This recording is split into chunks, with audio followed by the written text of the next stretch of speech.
Assalamualaikum guys, oke kembali lagi bersama Draft Movie Review. Piye kabar Rek? Terima kasih buat para penonton setia Draft Movie dimanapun kalian berada. Semoga kalian semua selalu sehat ya.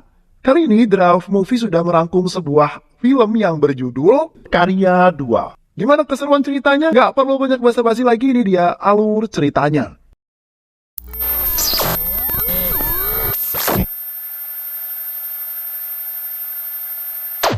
Film diawali dengan sekelompok polisi yang akan melakukan operasi penangkapan pada sebuah geng. Seorang polisi yang kita sebut saja sebagai Inspektur Ahmad sedang berbincang dengan seorang pria. Namun tiba-tiba cerita malah kembali pada beberapa waktu silam. Pada suatu malam di tengah jalan yang sepi, seorang gadis sedang menunggu bajai untuk pulang ke rumahnya. Namun bukannya bajai yang datang, dirinya malah didatangi oleh sebuah mobil jeep yang berisi sekelompok pria. Mereka mencoba untuk merayu dan mengganggu gadis tersebut. Hal itu membuat sang gadis ketakutan. Namun tiba-tiba seorang pria misterius bernama Karya datang menyelamatkan gadis itu. Dia menghajar salah satu dari mereka dan membuat terbang jauh terpental. Sang gadis berusaha untuk berlindung di sisi Karya. Namun mereka berhasil menahannya. Gadis itu terus memberontak hingga dia berteriak memanggil ibunya. Karya yang mendengar kata ibu mendadak terdiam, kaku, bisu seperti halnya seorang patung. Namun Karya kembali sadar ketika cipratan air mengenai dirinya. Karya lalu mencari keberadaan gadis itu. Tak lama kemudian dia berhasil menemukannya. Karya datang menghampiri dan langsung menghajar mereka semua hingga babak belur.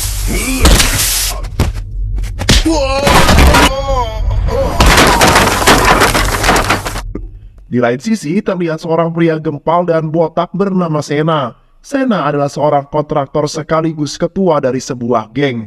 Sena selalu menghalalkan segala cara untuk bisa mendapatkan apa yang dia inginkan. Tak lama kemudian, Sena mendapatkan sebuah telepon dari anak buahnya. Anak buahnya memberitahukan kepada Sena bahwa dia berhasil menemukan Karya.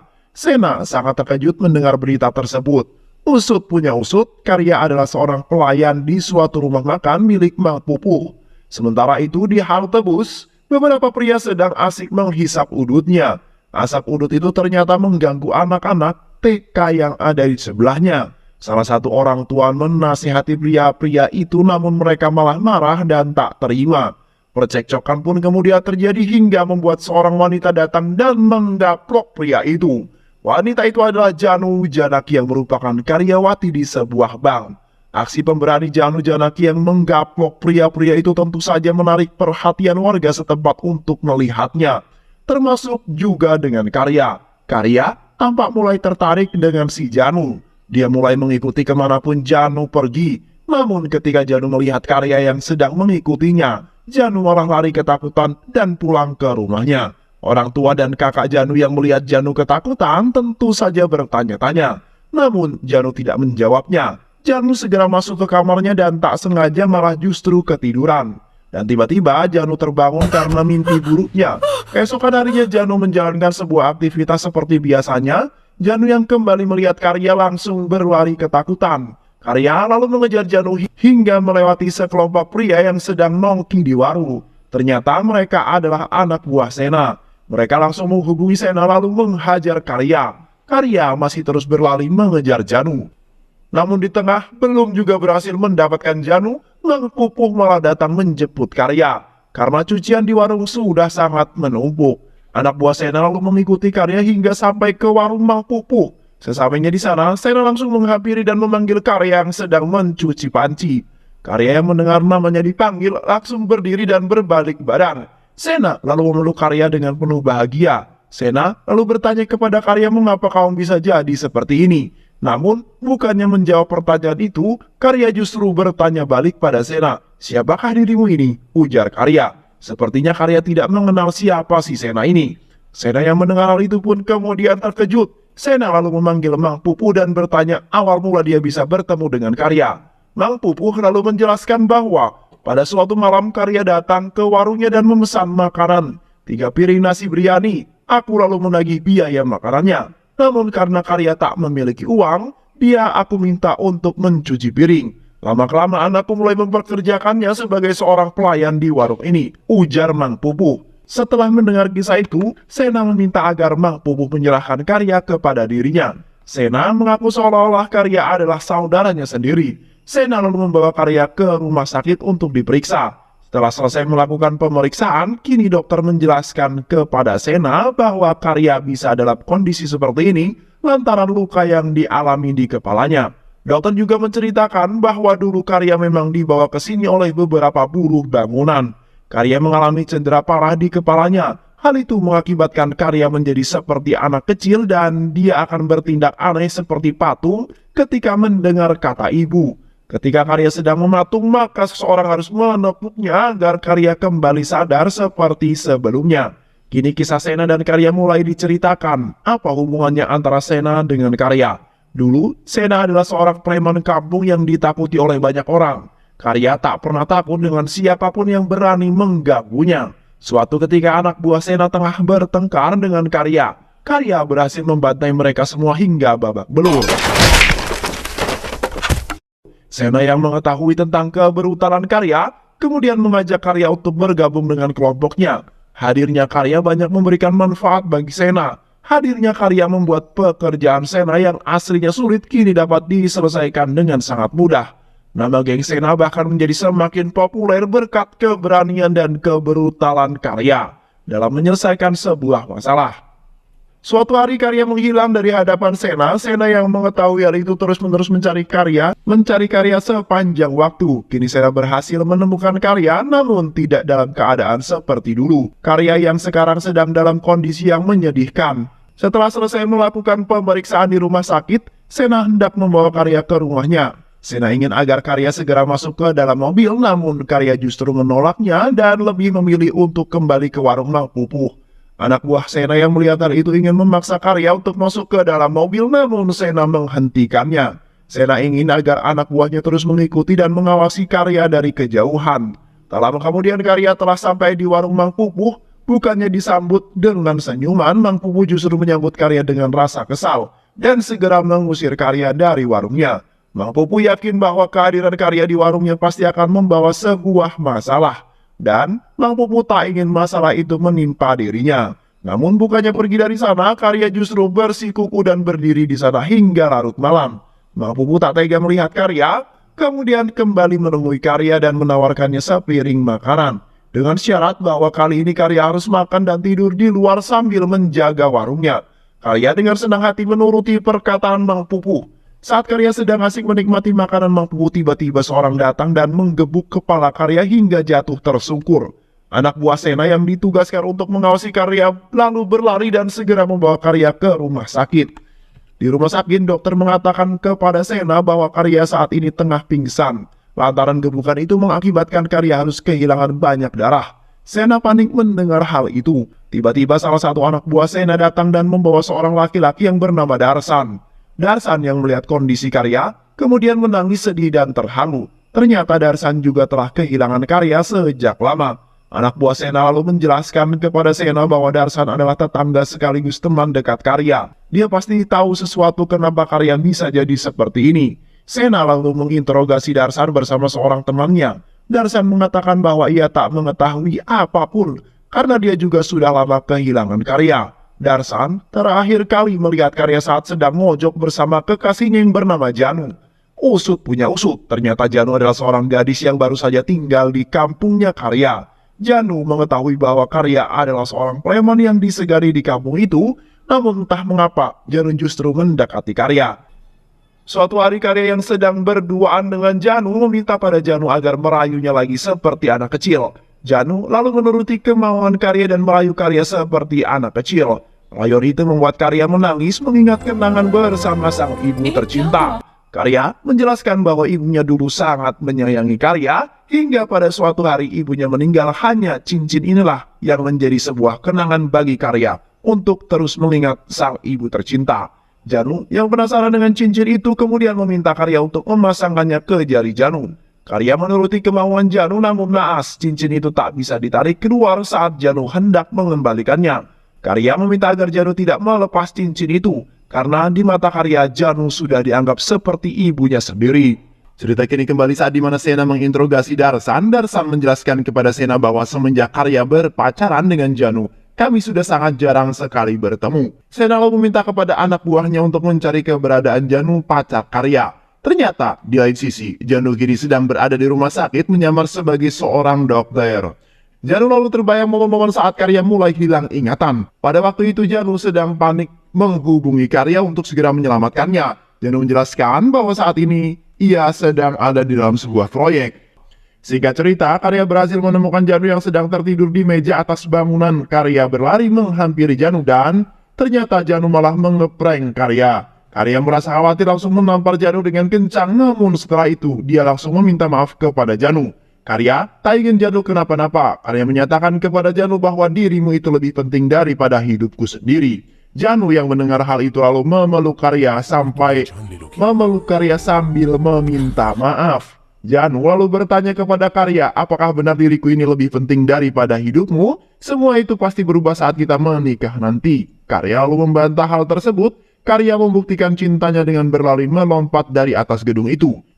Janu melihat itu, kemudian panik mencari keberadaan Karya sambil meneriaki namanya. Di tengah kekhawatiran itu, Karya lalu muncul sambil mengejutkan Janu. Karya merasa puas karena bisa ngeprank balik si Janu. Kini Janu merasakan apa yang Karya rasakan. Bagaimana rasa khawatir itu datang ketika Karya kehilangan Janu, orang yang paling disayanginya. Namun secara tiba-tiba Janu malah mendorong Karya dari atas gedung itu. Karya terjatuh dan terjun bebas menghantam tanah. Mak didugo, mak disangko, ternyata kedekatan dan kasih sayang yang Janu berikan selama ini semata-mata hanya untuk menghabisi Karya. Dia ingin membalaskan kematian ayahnya dan kakak iparnya kepada Karya. Dahulu kala, Janu hidup bahagia bersama sang keluarga tercinta. Janu sayang menyayangi ayahnya yang bernama Chandrasekhar. Begitu pula ayahnya yang sangat menyayangi Janu. Hingga pada suatu hari saat keluarga Janu sedang menggelar acara kehamilan 7 bulan kakaknya, Sekar dihubungi oleh Sena. Ternyata Sekar memiliki hutang kepada Sena dan Sena menagih Sekar untuk bisa segera melunasi hutangnya. Namun Sekar berbohong kepada Sena, ia meminta tambahan waktu karena saat ini tidak memiliki uang untuk membayar hutang. Sena lalu memarahi Sekar karena Sekar telah berani membohonginya. Sena tahu bahwa saat ini Sekar tengah mengadakan sebuah pesta. Tak lama kemudian Janu datang menghampiri Sekar untuk meminjam HP-nya. Sekar memberikan HP itu dengan syarat Janu tidak boleh mengangkat telepon jika ada yang menelponnya. Dan benar saja sebuah telepon masuk di HP Sekar, namun Janu yang bandel malah mengangkatnya. Sena yang mengira itu adalah Sekar terus-menerus memarahinya untuk segera membayar hutang. Namun Janu yang tak terima ayahnya dimarahi malah balik memarahi Sena. Sekar kemudian datang dan memarahi Janu. Kini akibat dari ulah Janu, Sena pasti tak akan diam begitu saja setelah dihina oleh Janu. Dan masalah baru pasti akan segera muncul, ujar Sekar. Belum juga pergi dari sana, tiba-tiba di saat yang bersamaan anak buah Sena yang dipimpin oleh Karya datang ke tempat itu. Mereka mencari keberadaan Sekar karena Sekar sedang boker di toilet. Mereka lalu membawa kakak ipar Janu yang bernama Ganesh sebagai pengganti alias jaminan. Ganesh lalu dibawa masuk ke dalam mobil. Janu lalu berusaha menghentikan mereka, namun kain sarinya malah nyangkut di motor. Beberapa hari kemudian, keluarga Ganesh dan keluarga Sekar berkumpul untuk membahas nasib Ganesh. Namun Sekar berjanji kepada besannya itu bahwa ia akan membawa Ganesh kembali dengan selamat. Sekar lalu pergi menghampiri Sena. Waktu demi waktu, Ganesh dan Sekar malah tak kunjung kembali. Janu sangat mengkhawatirkan keberadaan mereka hingga pada suatu saat Janu mendengar kabar bahwa Ganesh dan Sekar ayahnya telah ditemukan tewas meninggal dunia. Janu menangis sejadi-jadinya. Betapa hancurnya perasaan mereka semua melihat Sekar dan Ganesh yang ditemukan tewas secara tragis. Kini Janu telah mengetahui bahwa orang yang kemarin membawa kakak iparnya adalah Karya. Janu juga menduga bahwa Karyalah yang sudah menghabisi kakak ipar dan ayahnya. Janu terus-menerus memikirkan kemalangan yang menimpa keluarganya. Kemalangan itu membuat Janu bertekad akan membalaskan dendam keluarga tercintanya dan akan menghabisi Karya. Janu lalu mendekati teman-teman Karya sambil mengorek semua informasi mengenai Karya. Kini Janu berhasil membuat Karya bertepuk lutut di hadapannya, menghabisi Karya dengan membuatnya jatuh dari atas gedung. Namun pada kenyataannya Karya masih hidup dan Janu gagal membunuhnya. Hal itulah yang membuat Janu terus berlari setiap kali bertemu Karya. Janu takut Karya akan balas dendam pada dirinya. Rasa takut itu membuat Janu kembali melakukan hal yang nekat. Janu menggebuk kepala Karya saat sedang makan malam di warung Mang Pupuh. Namun, nasib beruntung masih terus menghampiri Karya. Anak buah Karya yang melihat hal itu langsung berlari menyelamatkan Karya dan membawanya ke rumah sakit. Kini, Janu yang sedang berada di rumah sakit pun masih berkeinginan untuk menghabisi Karya. Namun lagi dan lagi keberuntungan masih turut menyertai si Karya. Aksi Janu terpaksa dihentikan karena Sena datang ke rumah sakit untuk menjenguk Karya.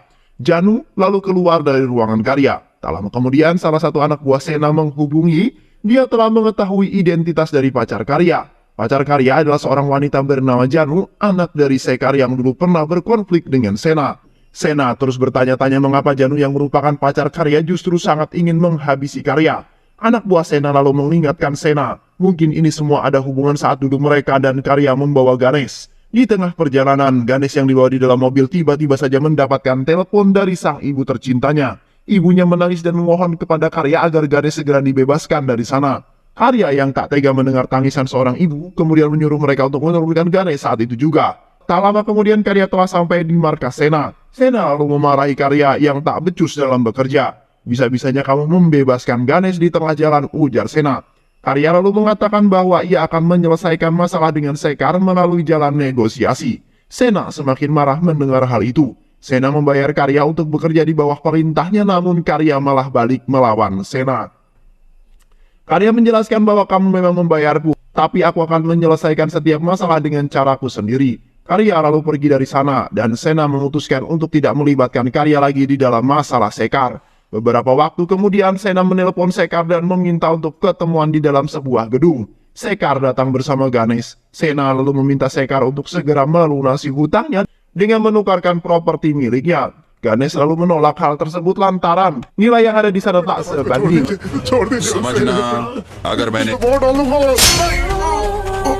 Karya lalu membawa Janu yang sempat pingsan ke suatu tempat dengan mengendarai sebuah ambulan. Tak lama kemudian Janu sadar, dia pergi menghampiri Karya. Janu sudah siap menerima apapun konsekuensinya. Namun, mak diduga, mak disangka, Karya justru bertindak seperti anak kecil dan memanggil Janu sebagai ibu.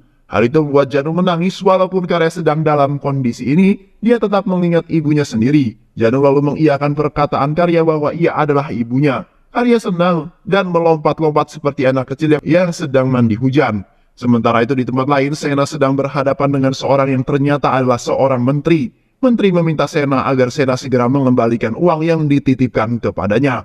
Menteri juga mengancam akan segera menghabisi Sena jika ia tak kunjung mengembalikan uangnya. Usut punya usut, alasan mengapa Sena selalu berada di sisi Karya adalah karena uang menteri tersebut berada di tangan Karya. Sena lalu menceritakan kepada anak buahnya bahwa dulu pemerintah India membuat kebijakan untuk menghapus mata uang dengan nilai 500 dan 100 yang lama. Pemerintah memberikan tenggat waktu 1 minggu bagi para warganya untuk segera menukarkan uang yang lama dengan yang baru di bank. Sementara itu Pak Menteri memiliki banyak uang tersebut di rumahnya. Pak Menteri tak berani menukarkan uang itu ke bank karena uang itu adalah uang haram hasil korupsi. Alhasil, dia lalu meminta bantuan Sena untuk menukarkan uang itu. Dengan imbalan Sena akan dikasih komisi yang lumayan besar. Sena lalu menyetujuinya. Sena membawa uang itu dan menyerahkannya kepada Karya untuk segera ditukarkan ke bank. Karya menuruti perintah Sena. Dia lalu pergi ke bank untuk menukarkannya. 2 hari kemudian Karya menghubungi Sena dan mengabarkan bahwa dia telah menukarkan semua itu. Karya lalu meminta Sena untuk ketemuan di suatu tempat. Sena langsung OTW ke tempat itu, namun sesampainya di sana, dia sama sekali tak melihat Karya di sana. Itulah awal mula Sena mulai kehilangan Karya. Sena lalu dimarahin oleh Pak Menteri. Pak Menteri menduga bahwa Sena telah mengambil semua uang-uang itu dan menyembunyikannya sendiri. Pak Menteri terus-menerus menghantui Sena dan mengancam akan membunuhnya. Kini Sena telah berhasil menemukan Karya. Sayangnya Karya malah dalam kondisi yang sekarang ini. Sena lalu menyuruh anak buahnya untuk segera mencari Karya, sedangkan di lain sisi, Karya dan Janu sedang memandangi indahnya bulan di malam itu. Karya lalu menunjuk bulan seperti anak kecil dan mengatakan bahwa bulan itu adalah ibunya. Janu yang mendengar hal itu kini kembali menangis dan menyesal atas apa yang telah dilakukannya kepada Karya. Namun Karya menghapus air mata Janu dan berlari menuju bulan sambil mengatakan bulan itu adalah Janu. Tak lama kemudian anak buah Sena datang berhasil menculik Janu. Mereka membawa Janu ke suatu tempat.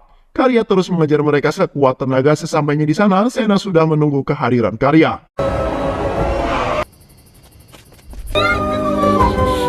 Karya bertanya tentang lokasi ibunya berada. Sena lalu menjawab pertanyaan Karya, jika kau ingin tahu keberadaan ibumu itu, maka kasih tahu dulu di mana keberadaan uang itu.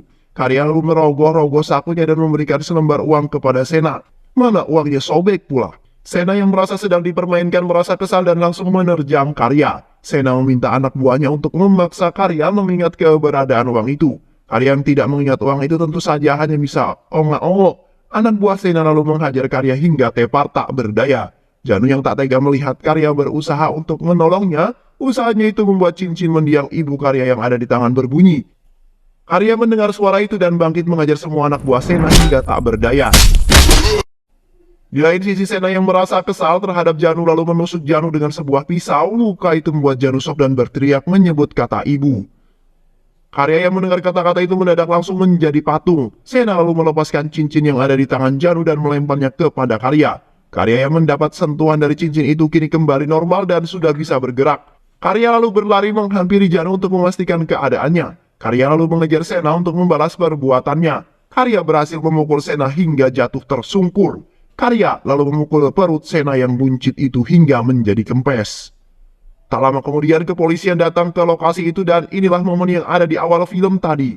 Pak Menteri memerintahkan pihak kepolisian untuk segera memburu dan menghabisi geng Sena. Inspektur Ahmad lalu bertemu dengan Karya yang sedang menggendong Janu.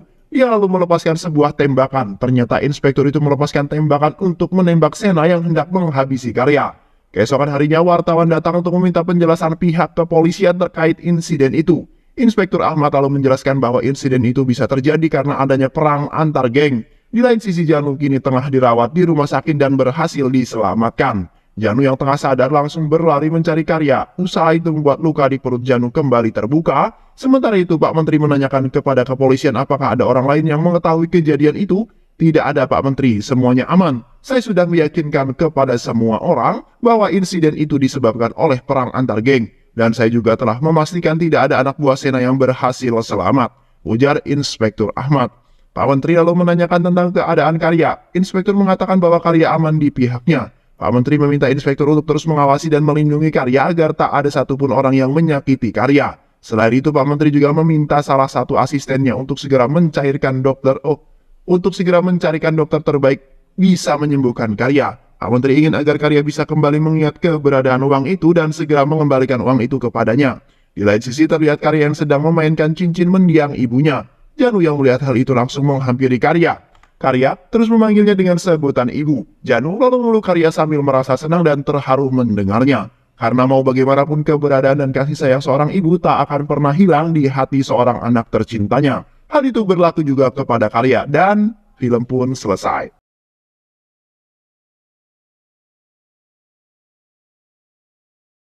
Terima kasih udah nonton video ini sampai akhir. Semoga kalian semua terhibur. Jangan lupa subscribe, like, comment, and share ya. Pisang habis dimakan kunti. Kunti dilepas banyak maunya. Salam undur diri dari Draft Movie. Dan terima kasih buat penonton semuanya. Draft Movie pamit. Sehat selalu. Wassalamualaikum warahmatullahi wabarakatuh.